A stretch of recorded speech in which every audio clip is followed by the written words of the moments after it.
আল্লাহ রাব্বুল আলামিন কাবার ইতিহাস সম্পর্কে কোরআনুল কারীমে ইরশাদ করেন, ইন্না আউওয়ালা বাইতিন ওয়াদিআ লিন-নাস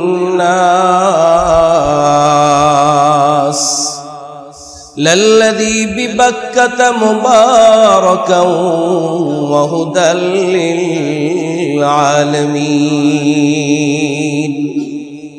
আল্লাহ রাব্বুল আলামিন বলেন, ইন্না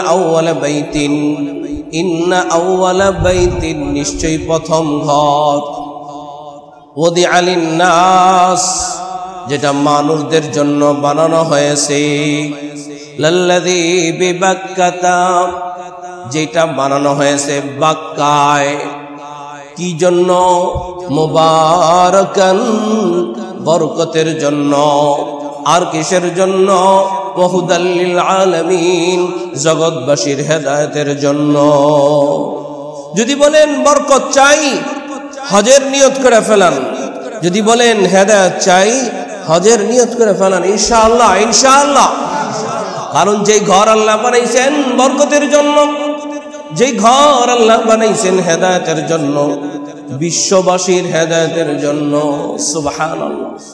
হেদায়েতের গোডাউন, বরকতের গোডাউন পৃথিবীতে আদম নবীকে পাঠানোর আগেই বরকতের গোডাউন যেই জায়গাতে রাখবেন, পৃথিবীতে আদম আলা নবিয়্যিনা আলাইহিস সালাতু ওয়াস সালামকে পাঠানোর 2000 বছর আগে আল্লাহ রাব্বুল আলামিন হেদায়েতের গোডাউন আর বরকতের গোডাউন যেই জায়গায় রেখে দিয়েছেন, ওই জায়গার নাম হলো বাক্কা। ওই জায়গার নাম কি? যদিও আমরা বলি মক্কা, আমরা কি বলি? কাবা ঘর আল্লাহ রাব্বুল আলামিন সর্বপ্রথম বানাইলেন, আর আদম আলাইহিস সালাতু ওয়াস সালামকে হিন্দুস্তানে পাঠাইলেন। কোথায় পাঠাইলেন? এই যে হিন্দুস্তানে পাঠাইলেন। হযরত জিবরাইল আমিন আলাইহিস সালাতু ওয়াস সালাম আসলেন, আয়েশা আদম আলাইহিস সালাতু ওয়াস সালামের হাতে ধরে ধরে কাবা ঘরের প্রান্তরে নিয়ে গেলেন। যাওয়ার পথিমধ্যে বিভিন্ন জায়গায় যখন গাছপালা পেলেন, বলে এখানেই থামি, এখানেই থামি। বলে না, এখানে থামা যাবে না, আরো যেতে হবে। চলতে চলতে আরবের মরু প্রান্তরে সেই কাবাঘরটা যেখানে, সেই জায়গার মধ্যে আদম আলাইহিস সালাতু ওয়াস সালামকে নিয়ে গেলেন। আদম আলাইহিস সালাতু ওয়াস সালামকে নিলেন আর বলে দিলেন, ও আদম আলা নবিয়্যিনা আলাইহিস সালাতু ওয়াস সালাম, আপনি এই জায়গায় তাওয়াফ করতে থাকুন। এই যে এখন 7 চক্করে এক তাওয়াফ হয়, আদম আলাইহিস সালাতু ওয়াস সালাম তখন 7 চক্কর করে এক তাওয়াফ করে করে প্রায় 40টা তাওয়াফ করলেন। কতটা? তাহলে বাবা 40 তাওয়াফ করছে। বাবা যেই ঘরের তাওয়াফ করছে, আমরা আমাদের বাবার সন্তান, তাহলে আমরা কি রাজি আছি না ওই ঘরের তাওয়াফ করতে? কারা কাদের কাদের নিয়ত আছে? ইনশাআল্লাহ ইনশাআল্লাহ। আমাদের বাবা করছে, আমরাও যাব ইনশাআল্লাহ। আল্লাহ কবুল করেন, বলেন আমিন। হযরত জিবরাইলকে জিজ্ঞেস করলেন, রে জিবরাইল, আমি তো 40টা তাওয়াফ করলাম। হযরত জিবরাইল বলে, ও আদম আলা নবিয়্যিনা আলাইহিস সালাতু ওয়াস সালাম, শুনে রাখেন, আপনি তো এই প্রথম 40টা তাওয়াফ করলেন। আপনি আসার আগে পৃথিবীর এমন কিছু বাকি নাই যেই জিনিসটা এই ঘরের তাওয়াফ করে নাই। তাহলে পৃথিবীর সব কিছু যেই ঘরের তাওয়াফ করেছে, ওই ঘরের নাম কাবা। বলেন, ওই ঘরের নাম কাবা। আল্লাহ রাব্বুল আলামিন বলেন, ইন্না আউওয়ালা বাইতিন উযিআ লিন-নাস লাল্লাযী বিবাক্কাতা মুবারাকান ওয়া হুদাল লিল-আলামিন। যেখানে গেলে বরকত পাওয়া যায়, যেখানে গেলে হেদায়েত পাওয়া যায়, সেই জায়গার নাম হলো বাইতুল্লাহ। সেই জায়গার নাম কি? বাইতুল্লাহ। আল্লাহ তাআলা আমাদের সকলকে বাইতুল্লাহর হজ করার তৌফিক দান করেন। ফামান ফারাদা ফীহিন্নাল হজ فلا رفث ولا فسوق ولا جدال في الحج وما تفعلوا من خير يعلمه الله وتزودوا فإن خير الزاد التقوى واتقون يا أولي الألباب হজের 3 মাসের একটি মাস আমাদের কাছ থেকে গত হয়ে গেল, বলো দামি মাস। আবার এই শাওয়াল মাসে নবী করিম সাল্লাল্লাহু আলাইহি ওয়াসাল্লাম বলেছেন, কোন ব্যক্তি যদি শাওয়াল মাসে 6টি রোজা রাখে, কানা কাসিয়ামিদ দাহরি কুল্লিহি, তার 1 বৎসর রোজা রাখার নেকি আল্লাহ তাআলা তাকে দান করেন। তাহলে শাওয়াল মাস হজেরও মাস, আবার 1 বছর রোজা রাখার নেকি অর্জনের মাস। এটা আমাদের কাছ থেকে বিদায় নিয়ে গতকালকে চলে গেছে, গতকালকে চলে গেছে। সামনে 2টা মাস হজের মাস, জন্য মৌসুম অনুপাতে, মৌসুম অনুযায়ী জুমার খুতবা প্রদান করা, এটা মহানবী সাল্লাল্লাহু আলাইহি ওয়াসাল্লামের সুন্নাহ। এই জন্য আমি আজকে ইচ্ছা পোষণ করেছি আপনাদেরকে হজ সম্পর্কে 2-1টি কথা বলার জন্য। যদিও স্বল্প সময়ের মধ্যে হজ সম্পর্কে পূর্ণাঙ্গ আলোচনা সম্ভব নয়, কিছুটা সম্যক ধারণা দেওয়া সম্ভব, কিছুটা বোঝা দরকার আমাদের। প্রথমত, হজ ইসলামের 5 রুকনের মধ্যে অন্যতম এক বিধান, সেটা হলো হজ। আর হজের মৌসুম চলতেছে, এখন শাওয়াল মাস থেকে আরম্ভ হয়ে গেছে। হজ কথাটা শুনলেই, কথাটা আসলেই, শব্দটা আসলেই আমাদের মাথায়, আমাদের মনে কোঠায় যেটা ভেসে ওঠে, আল্লাহ তাআলার ঘর কাবা। ঠিক কিনা ভাই? আল্লাহ তাআলার ঘর কাবা আমাদের মনে কোঠায় ভেসে ওঠে। এই জন্য আমরা যে জিনিসটা জানব, প্রথমত কাবা ঘরের ইতিহাস। তারও আগে আমাদের আরেকটু জানা উচিত যে কাবা ঘরের ইতিহাস কোত্থেকে আসলো, কোন জায়গা থেকে সূচনা হলো। আল্লাহ রাব্বুল আলামিন হজ সম্পর্কে ইরশাদ করেন, ওয়ালিল্লাহি আলান নাসি হিজ্জুল বাইতি মান ইসতাতাআ ইলাইহি সাবিলা। আল্লাহ রাব্বুল আলামিন বলেন, ওয়ালিল্লাহি আলান নাস, মানুষরা যেন আল্লাহর জন্য, জবান খোলা জবাব দেন, কার জন্য? প্রথম কথাই ইখলাস শেষ, নিয়ত টিয়ত যা করা সব প্রথম শব্দেই ওয়ালিল্লাহ। হজ কার জন্য? অনেকে হজ করে হাজি লিখবার জন্য, অনেকে হজ করে কি লিখবার জন্য? হাজি লিখবার জন্য। হাজি না লিখলে রাগ করে। আবার অনেকে এই কথাও বলে, বাসা বাড়িতে গেলে তখন বলে, এই হুজুর সাহেব আসছেন, আমার 3য়-বার যে আমি হজ করছি, 3য়-বারের হজের জমজমের পানিটা হুজুরকে খাওয়াও। মানে সে যে 3বার হজ করছে এটা তো জানাইতে হবে, এই জন্য 3 নম্বর হজের জমজমের পানিটা খাওয়াইতে হবে। মানে বুঝাইতে হবে যে আমি 3বার করছি হজ। বলেন তো, মানুষের জন্য হজ না আল্লাহর জন্য? আমরা হজ করব কার জন্যে? মান ইসতাতাআ ইলাইহি সাবিলা, যদি সমর্থ থাকে। বলেন, যদি সমর্থ থাকে। সমর্থ নাই, হজ নাই। সমর্থ আছে, হজ আছে।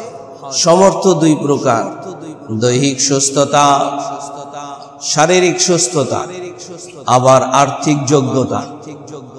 শারীরিক সুস্থতা আছে, আর্থিক যোগ্যতা নাই, হজ নাই। আর্থিক যোগ্যতা আছে, শারীরিক সুস্থতা নাই, হজ নাই। শারীরিক সুস্থতাও থাকতে হবে, আবার আর্থিক যোগ্যতাও থাকতে হবে। তাহলে এবার আমাকে একটু বলেন তো, হজ করতে গেলে ৬-৭ মাইল হাঁটতে হয়, তাহলে হাঁটতে হয়, রোদের তাপে হাঁটতে হয়, কষ্ট করতে হয়, দৌড়াইতে হয়, সাই করার জন্য দৌড়াতে হয়, তাওয়াফ করার জন্য চক্করের পর চক্কর দিতে হয়।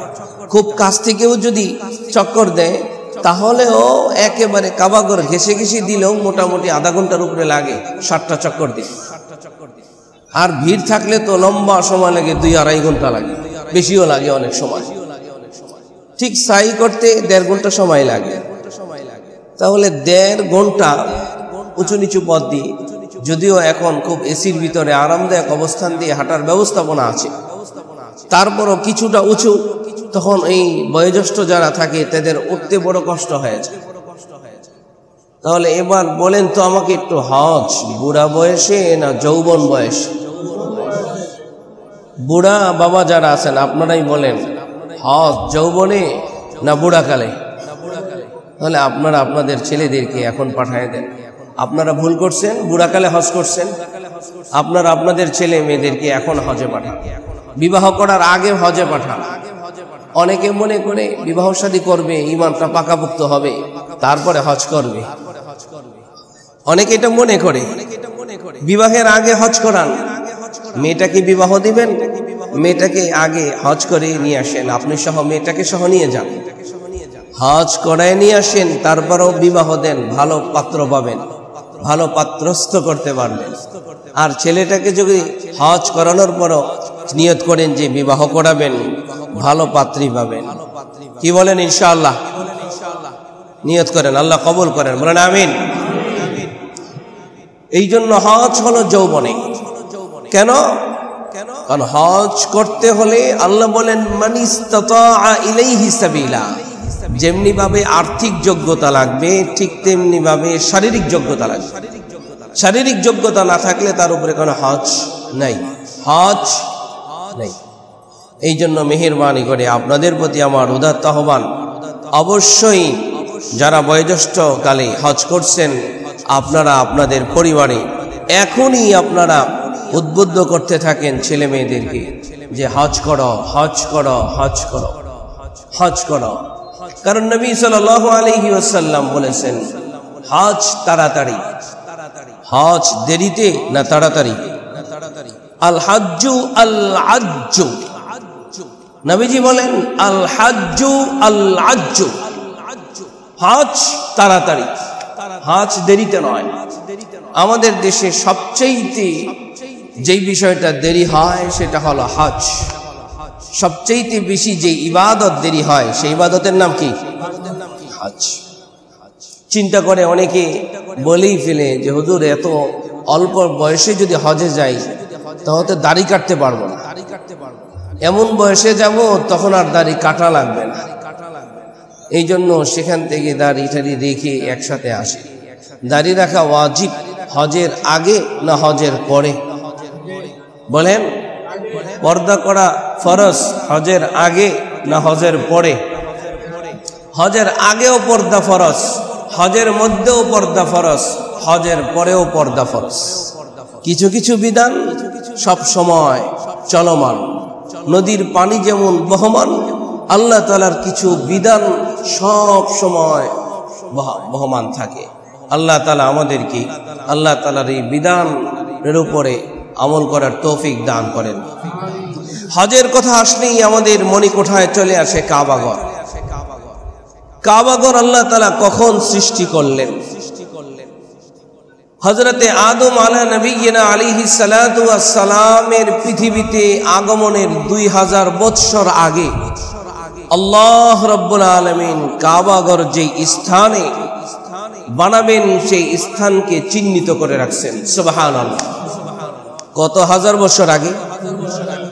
আদম নবী পৃথিবীতে আগমনের 2000 বছর আগে। তখন পৃথিবীর কিছুই ছিল না, পৃথিবীর মধ্যে কিছুই ছিল না। সর্বপ্রথম পৃথিবীর মধ্যে যেটা ছিল সেটা হলো একটি মুক্তা। বলেন, একটি মুক্তা। তো আল্লাহ রাব্বুল আলামিন সেই মুক্তার দানাটা ছিল একেবারে বর্তমান সময়ের কাবাগর যেই স্থানে, সেই স্থানের মধ্যে যেই মুক্তার মধ্যে আল্লাহ রাব্বুল আলামিন আল্লাহর রহমতের নজর দিলেন। সুবহানাল্লাহ বলেন। কিসের দৃষ্টি দিলেন? রহমতের দৃষ্টি। তাহলে কাবা ঘরের সেই জায়গার চিহ্নটার মধ্যে রহমতের দৃষ্টি কার? আল্লাহ। এখন থেকে না আগের থেকে? এই রহমতের দৃষ্টি সেখান থেকে। তো রহমতের দৃষ্টি যখন পড়েছে তখন থেকে রহমতের পানি বর্ষণ হওয়া সেখানে শুরু করেছে। সেখান থেকে পানি বর্ষণ হতে হতে সারা পৃথিবী পানিতে রূপান্তরিত হয়ে গেছে। সারা পৃথিবী এখন পানিতে থই থই, সব দিকে চারিদিকে শুধু পানি আর পানি। এই পানির মধ্যে হালকা করে কিছু ফেনা সৃষ্টি হলো। যে মুক্তার দানা যেখান থেকে পানি বহমান শুরু হয়েছিল, ঠিক সেখানে যেই ফেনাগুলো জমাটবদ্ধ হল, সাদা ফেনা আস্তে আস্তে থাকতে থাকতে কিছু লালচে ধরনের ফেনা যুক্ত হল। আস্তে আস্তে সেই ফেনাকে আল্লাহ তাআলা মাটিতে রূপান্তরিত করলেন। শুধুমাত্র কাবাগরের যে স্থানটুকু, সেই স্থানটুকুর মধ্যে তখনও সারা পৃথিবীতে শুধুমাত্র পানি আর পানি, পানি আর পানি। অতঃপর আল্লাহ রাব্বুল আলামিন আল্লাহ তাআলার কুদরতি ফয়সালার মাধ্যমে সেই স্থানের মাটিটুকুনকে, যেমনি ভাবে আমাদের ঘরে মা বোনেরা রুটি বানানোর জন্য ময়দা বা আটাকে গোলানোর পরে রুটি বানানোর জন্য যেইভাবে বলে বেলুন দিয়ে সমান করে, আল্লাহ রাব্বুল আলামিন সেই মাটিটাকে সমান করে সারা পৃথিবীতে ময় করে দিলেন। সুবহানাল্লাহ। এই হলো পৃথিবীর অবস্থান, কোথাও পানি কোথাও মাটি। এইভাবে যখন চলতে থাকলো, পানির উপরে মাটির আবরণ, পানির উপরে এই মাটির আবরণ, এখন পানির উপরে মাটির আবরণ শুধুমাত্র দুলতে থাকে। আপনারা লক্ষ্য করেছেন, গত 5 বছর আগেও পৃথিবীর বিভিন্ন স্থানে যখন আপনার ভূমিকম্প হলো, ভূমিকম্পের কারণে কি পরিমাণ ক্ষয়ক্ষতি হয়েছে। 10 তলা, 20 তলা, 30 তলা বিল্ডিং পর্যন্ত ধসে পড়েছে। ভূমিকম্প মানে জমিন যখন কাঁপতে থাকে, পানির উপরে যখন এই মাটি কাঁপতেছে, এই মাটি কাঁপার অবস্থায় যখন দেখলো যে এখানে অবস্থান করা কঠিন, আল্লাহ রাব্বুল আলামিন তখন পাহাড় সৃষ্টি করে দিলেন, জায়গায় জায়গায় ভারী পাহাড় সৃষ্টি করে দিলেন। জমিনের মাটি কাঁপা বন্ধ হয়ে গেল। অতঃপর আল্লাহ রাব্বুল আলামিন মনস্থ করলেন, আমি পৃথিবীর বুকে আমার খলিফা নির্বাচন করব, আমার প্রতিনিধি পৃথিবীতে আমি পাঠাবো। আল্লাহ রাব্বুল আলামিন ফেরেশতাদেরকে ডাকলেন। হযরত জিবরাইল আলাইহিস সালাতু ওয়াস সালামকে বললেন, যাও জিবরাইল, তুমি পৃথিবীতে যাও, পৃথিবীর উপর থেকে পৃথিবীর চামড়া তুমি খসিয়ে নিয়ে আসো। হযরত জিবরাইল আমিন আলাইহিস সালাতু ওয়াস সালাম পৃথিবীতে আসলেন। জমিনকে লক্ষ্য করে বললেন, ও জমিন, তুমি তোমার উপরের অংশ আমাকে দিয়ে দাও। জমিন দিতে অস্বীকার করলো। হযরত জিবরাইল আলাইহিস সালাম চলে গেলেন। আল্লাহ তাআলা হযরত মিকাইলকে পাঠালেন, জমিন দিতে অস্বীকার করলো। মিকাইল আলাইহিস সালাম চলে গেলেন। হযরত ইসরাফিল আলাইহিস সালাতু ওয়াস সালাম আসলেন, দিতে অস্বীকার করলো, চলে গেল। এবার হযরত মালাকুল মউত, যাকে আমরা বলে থাকি আজরাইল, যিনি মানুষের জান কবজ করে থাকেন, হযরতে মালাকুল মউত এসে জমিনকে বলল, হে জমিন, তুমি তোমার উপরের অংশটা আমাকে দিয়ে দাও। যখন সে অস্বীকার করেছে, হযরতে মালাকুল মউত পুরা পৃথিবীর উপরে নিজের হাতকে এমন ভাবে রাখলেন, পুরা পৃথিবীর চামড়াকে টেনে খুশে আল্লাহ তাআলার কাছে নিয়ে হাজির করে দিলেন। এখন বলবেন, একজন মাত্র ফেরেশতা একটা হাতের দ্বারা সারা পৃথিবীর চামড়াকে খসায় কিভাবে নিলেন।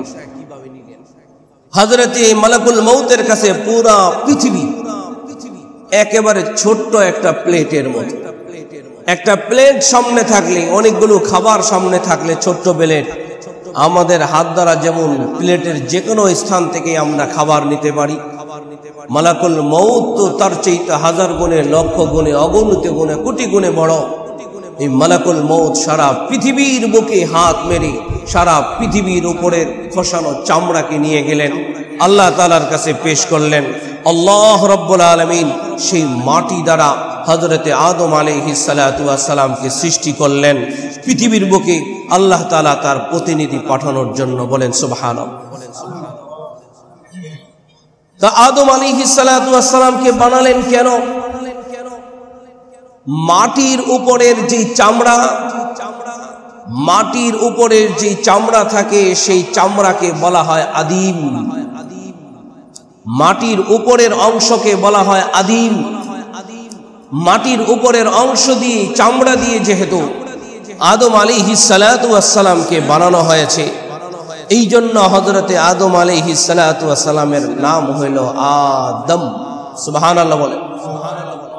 এখন যদি প্রশ্ন করেন আদম আদিম থেকে, আদিম পৃথিবীর চামড়া থেকে, পৃথিবীর চামড়া পানির উপরের আবরণ থেকে, পানির উপরের আবরণ সাদা ফেনা, বলে সাদা ফেনার আগে ছিল সেই মুক্তার দানা। সেই মুক্তার দানা হলো আল্লাহ তাআলার রহমতের দৃষ্টি। তাহলে মানব সৃষ্টির সূচনা, মানব সৃষ্টির শুরুটা সেইখান থেকে শুরু হয়েছে যেখানে কার রহমতের দৃষ্টি? আল্লাহর রহমতের দৃষ্টি। সুবহানাল্লাহ। তাহলে মানব জাতি আল্লাহর রহমতের দৃষ্টির দ্বারাই সৃষ্টি। মানব জাতি কার রহমতের দৃষ্টি দ্বারা সৃষ্টি? আল্লাহর রহমতের দ্বারা, রহমতের দৃষ্টির দ্বারাই সৃষ্টি। এই জন্য আল্লাহ তাআলার কাছে আমরা ফরিয়াদ করব, আল্লাহ আপনি যেই জায়গায় প্রথমে আপনার রহমতের নজর দিয়েছেন, আপনার রহমতের দৃষ্টির সেই জায়গায় আমাদের সকলকে যাওয়ার তৌফিক দান করেন। রাজি আছি না ভাই? ইনশাআল্লাহ। আমাদের সৃষ্টির সূচনা সেই কাবা ঘরের সূচনা। তাহলে আমরাও সেই কাবার প্রান্তে যেতে চাই, আল্লাহর রহমতের প্রান্তে যেতে চাই, যেখানে অনবরত রহমত বর্ষণ হয়। যেই কাবা ঘরের দিকে তাকানোর সাথে সাথে আল্লাহ তাআলা তার আমলনামায় 10টা রহমত দিয়ে, যতক্ষণ তাকায় থাকবে ততক্ষণ পর্যন্ত রহমত বর্ষণ হইতেই থাকবে। এই জন্য হজ শব্দের কথা বললেই আমাদের মনিকোঠায় যেটা জেগে ওঠে সেটা হলো কাবা। সেটা কি? আল্লাহ রাব্বুল আলামিন কাবার ইতিহাস সম্পর্কেও কোরআনুল কারীমে ইরশাদ করেন, ইন্না আউওয়ালা বাইতিন ওয়াদিআ লিন-নাস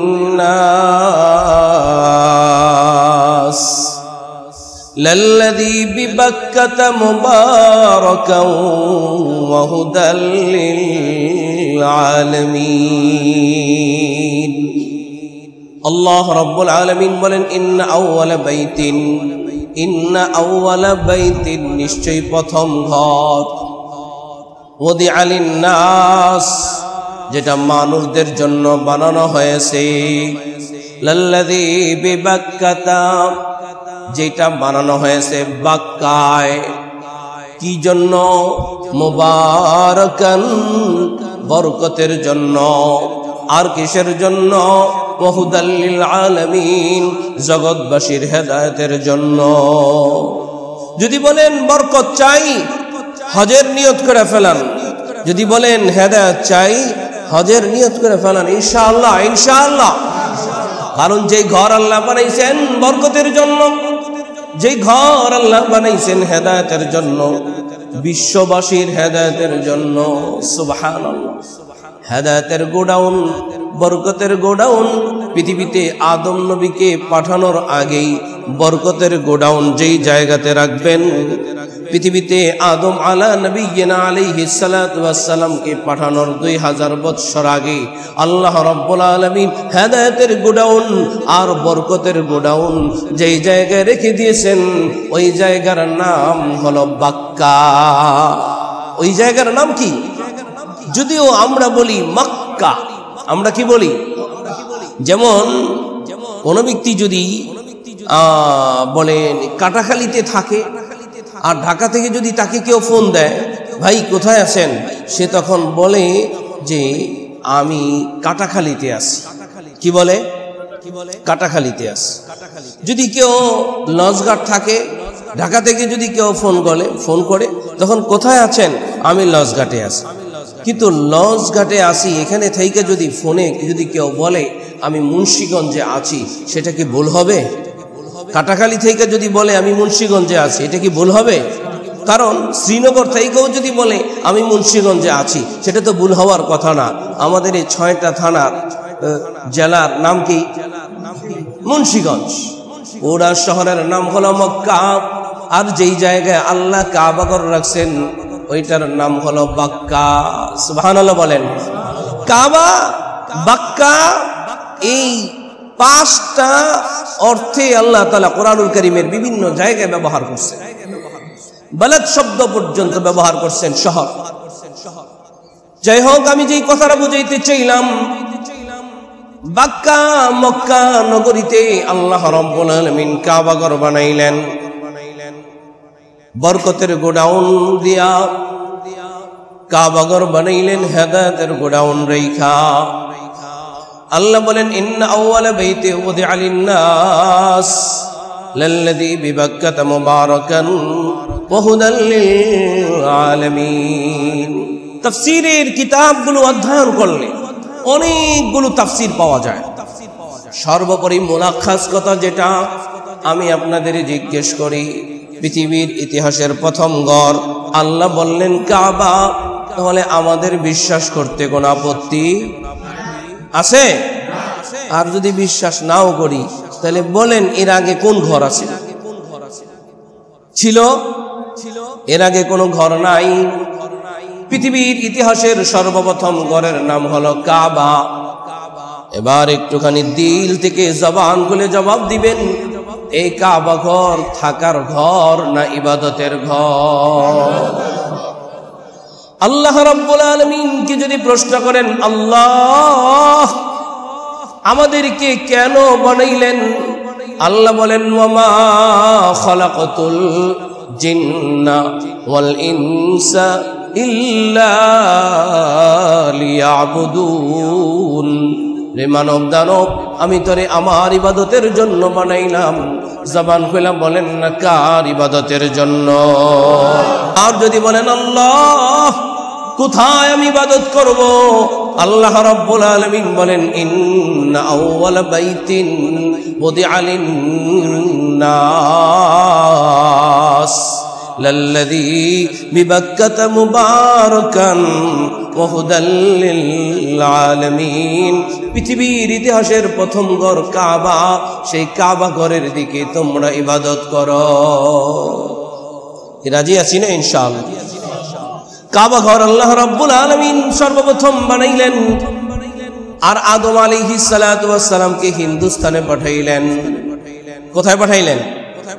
এই যে হিন্দুস্তানে পাঠাইলেন। হযরত জিবরাইল আমিন আলাইহিস সালাতু ওয়াস সালাম আসলেন। আয়েশা আদম আলাইহিস সালাতু ওয়াস সালামের হাতে ধরে ধরে কাবা ঘরের প্রান্তরে নিয়ে গেলেন।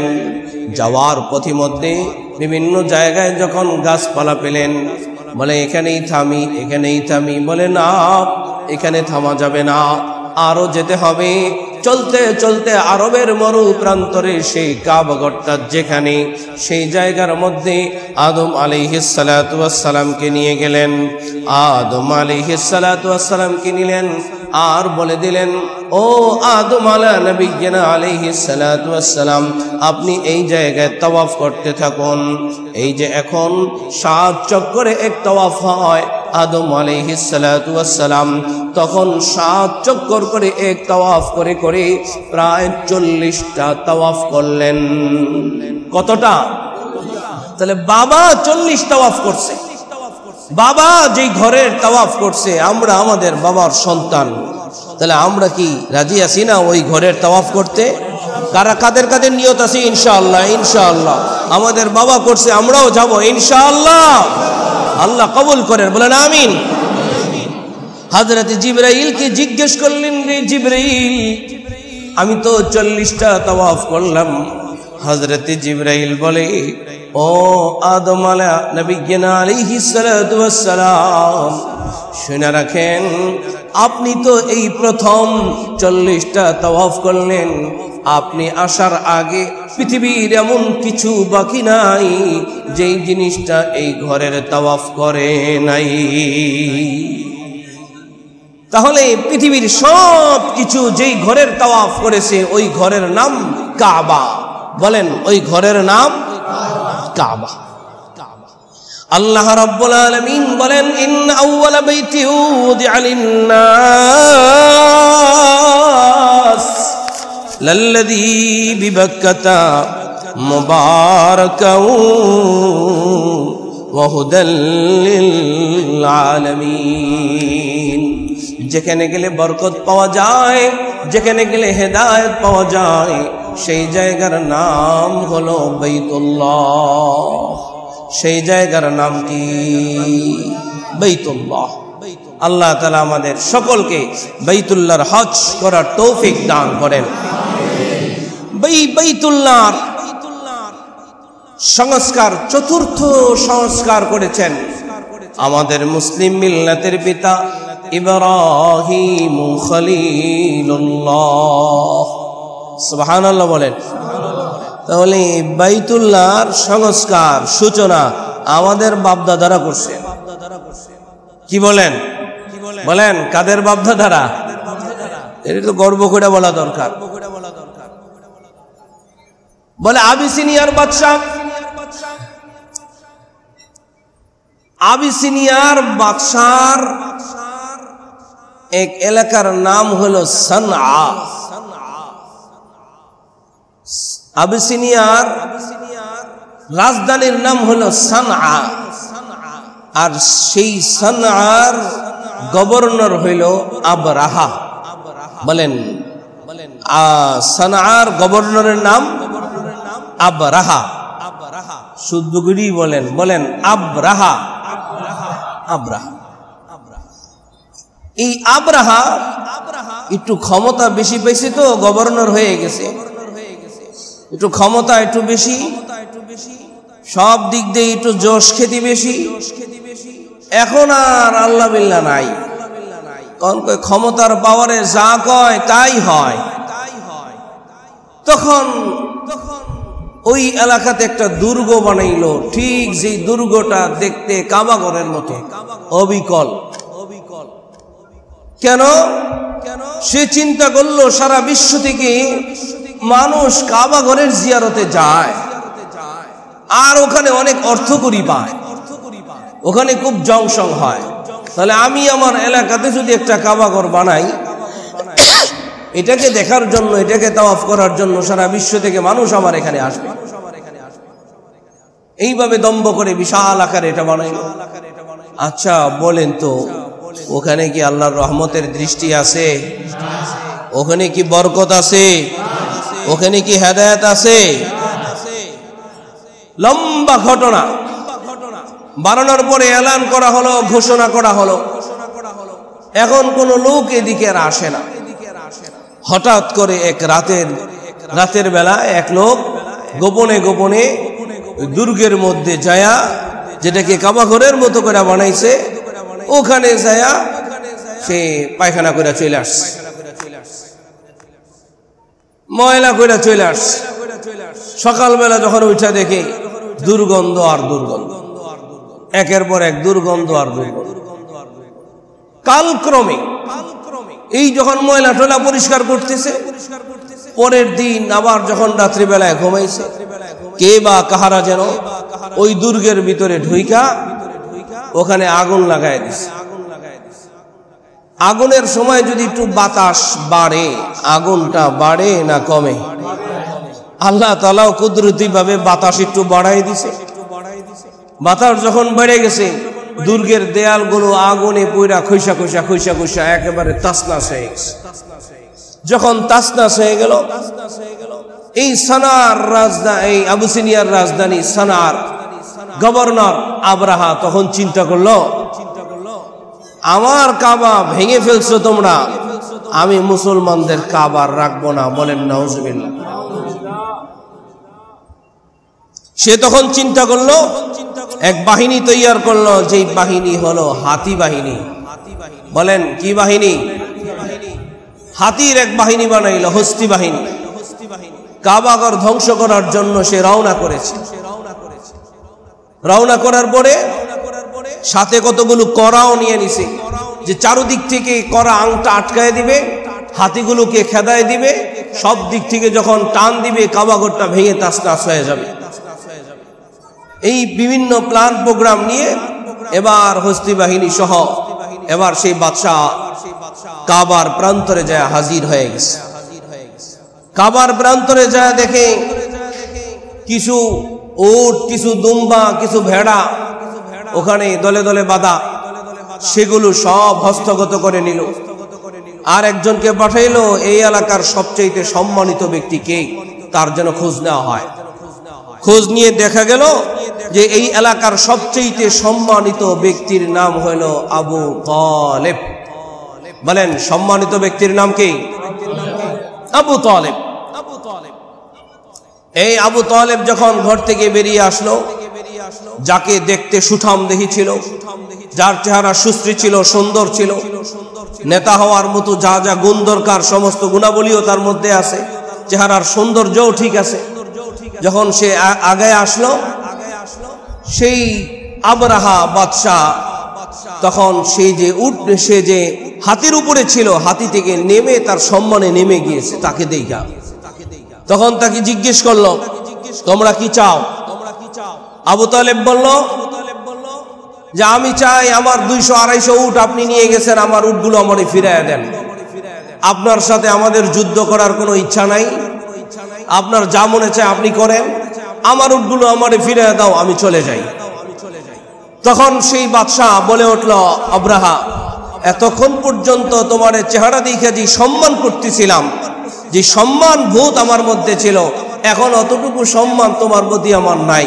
কারণ তুমি তোমার উট চাও, এখানে রক্ষা করার জন্য তুমি কোনো কিছু বলো না, তার মানে তুমি সেই ব্যক্তি না। তখন তার উটটাকে ফিরিয়ে দেওয়া হলো, সে চলে গেল। আর আবু তালেব একটা ঘোষণা দিয়ে গেল, শুনে রাখো, এই ঘর কাবা আল্লাহর, এই ঘরের মালিকও আল্লাহ, সুতরাং যুদ্ধ আমার সাথে না, ঘর যার, এই ঘরের মালিকের সাথে তোমার বোঝাপড়া হবে, আমার সাথে কোনো বোঝাপড়া নাই। বলেন আল্লাহু আকবার। বলেন কাবা ঘরের মালিক কে? আল্লাহ রাব্বুল আলামিন। সুতরাং বোঝাপড়া হবে কার সাথে? আল্লাহ রাব্বুল আলামিন কোরআনুল কারীমের মধ্যে সবিস্তারের চিত্র তুলে ধরেছেন। সূরাতুল ফিল আপনারা বলেছেন। আল্লাহ রাব্বুল আলামিন বলেন, আলাম তারা কাইফা ফাআলা রাব্বুকা বিআসহাবিল ফিল আলাম ইয়াজআল কাইদাহুম ফি তাদলিল وأرسل عليهم طيرا أبابيل ترميهم بحجارة من سجيل فجعلهم كعصف مأكول। আল্লাহ রাব্বুল আলামিন সূরাতুল ফিল নাযিল করে সবিস্তারিত জানায়া দিলেন, বলে সেই হস্তি বাহিনী সেখানে ধ্বংস হয়ে গেল। আল্লাহু আকবার। বলেন তো কাবা ঘরের মালিক, হেফাজতকারী আল্লাহ।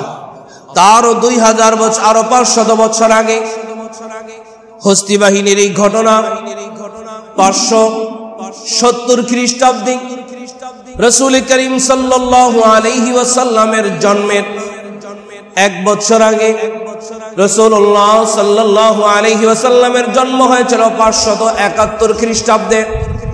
হস্তি বাহিনীর ঘটনা ঘটেছিল 570 খ্রিস্টাব্দে। তার 2500 বছর আগে, 2500 বছর আগে এই কাবা ঘরকে ধ্বংস করার জন্য আরো একটা বাহিনী এসেছিল, যারা এই কাবা ঘরকে ভেঙে ফেলবে, ধ্বংস করে দিবে। আবার একটু জবান খুলে বলেন তো এই ঘরের মালিক কে? এই কাবা ঘরকে ভাঙার জন্য যখন ঠিক কাবা ঘরের সামনে চলে এসেছিল বিভিন্ন অস্ত্র সরঞ্জামে নিয়ে আল্লাহর ঘরকে ধ্বংস করার জন্য যখন হাত যেইভাবে উঠেছে, আল্লাহ রাব্বুল আলামিন ওই সমস্ত মানুষগুলোর হাতগুলোকে সেখানে থামিয়ে দিয়েছেন। 2500 বছর আগে, 2500 বছর আগে হস্তি বাহিনীর ঘটনার 2500 বছর আগে আরো একটা দল আসছিল কাবাঘর ধ্বংস করার জন্য। এবার একটু বলেন তো, ইসলামকে মিটিয়ে দেওয়ার জন্য ষড়যন্ত্র আজকের না আরো বহু আগে? পেরেছে? তাহলে ভবিষ্যতে পারবে? যারা ন্যূনতম চিন্তাটুকুন রাখে যে ইসলাম থেকে মিটিয়ে দেওয়ার জন্য বরঞ্চ এই সূর্যকে ফু দিয়ে নিবানো যায়। এটা মোমবাতির আগুন না, এটা কফিবাতির আগুন না, এটা হলো আল্লাহর কুদরতি নূর। ইসলাম, এই নূরকে কেউ ফু দিয়ে নিবাতে পারবে? আল্লাহ রাব্বুল আলামিন সূরা ইয়াসিনের মধ্যে বলেন, ওয়ালাউ নাশাউ লামাসাখনাহুম আলা মাকানাতিহিম ফামাসতাতাউ মুদিয়াও ওয়ালা ইয়ারজিউন। যে যেখানে ছিল সেখানেই থেমে গিয়েছিল। হাত এইভাবে উঠেছে তো হাত এইভাবেই আসে, হাত যেইভাবে দাঁড়িয়ে আছে তাদের আর নড়াচড়া করতে পারে নাই।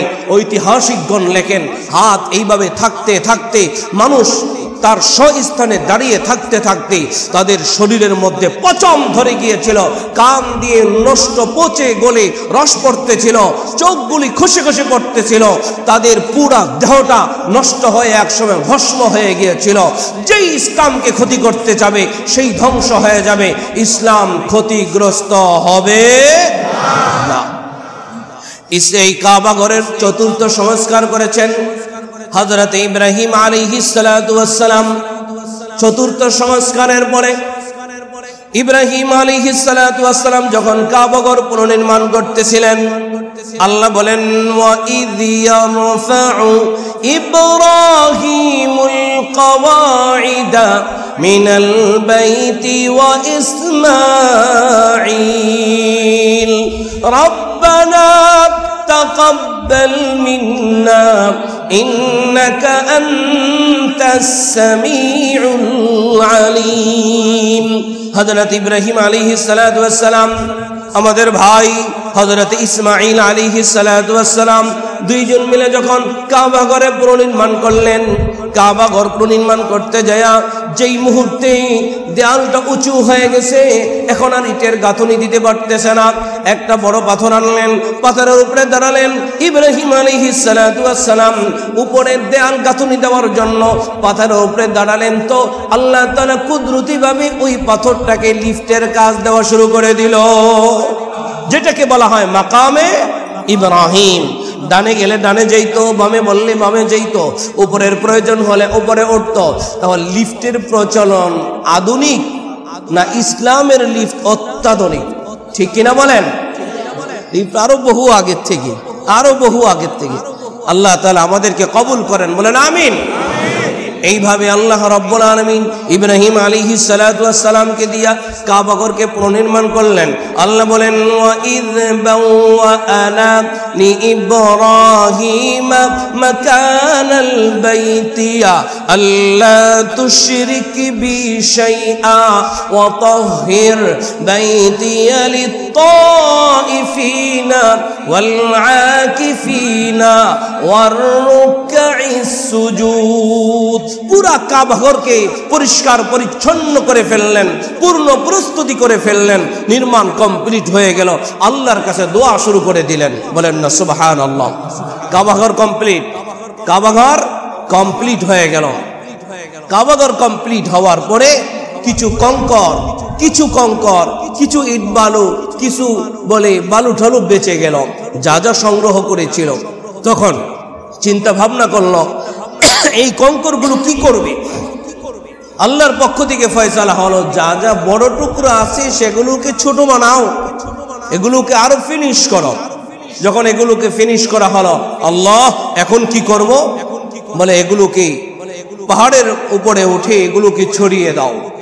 তখন ইব্রাহিম আলাইহিস সালাম বললেন, আল্লাহ আমি যে এগুলোকে ছড়িয়ে দিব, ছিটিয়ে দেব সারা পৃথিবীতে, আপনি বললেন আমি পাহাড়ের পাদদেশে উপরে উঠে আমি যদি ছিটিয়ে দিই হয়তো বা কিছুটা নিচে পড়বে, সারা পৃথিবীতে যাবে কিভাবে? আল্লাহ রাব্বুল আলামিন বললেন, ইব্রাহিম তোমার কাজ হলো ছিটিয়ে দেওয়া, আমার কাজ হলো পৌঁছিয়ে দেওয়া। ইব্রাহিম আলাইহিস সালাম জাবালে আবু কুবাইসে উঠলেন, যেটা বর্তমানে বাদশার বাড়ি। যারা হজে গেছেন বাদশার বাড়ি দেখছেন।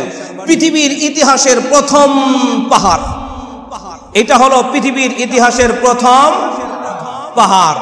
এই পাহাড়ের মধ্যে উঠলেন, উপরে উঠে সেই কঙ্করগুলো ছড়িয়ে ছিটিয়ে দিলেন।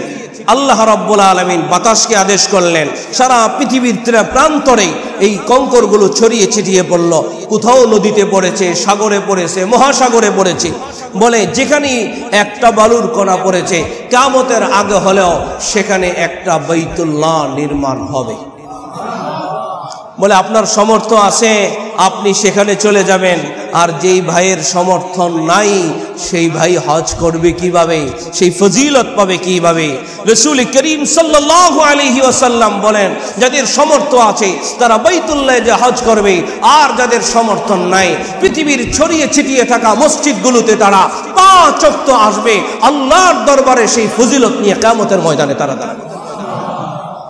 এই জন্য যাদের আর্থিক সামর্থ্য নাই আপনারা হতাশ হবেন না, দুর্বল হবেন না যে আমরা নাই যেতে পারলাম না। আল্লাহর কাছে বলেন, আল্লাহ আমাকে তৌফিক দান করেন। বলেন আমিন। ইব্রাহিম আলাইহিস সালাম ঘোষণা করে দিলেন, ছড়িয়ে ছিটিয়ে দিলেন। এবার আল্লাহ রাব্বুল আলামিন বললেন, ইব্রাহিম এবার তুমি ঘোষণা দিয়ে দাও। কিসের ঘোষণা দিব?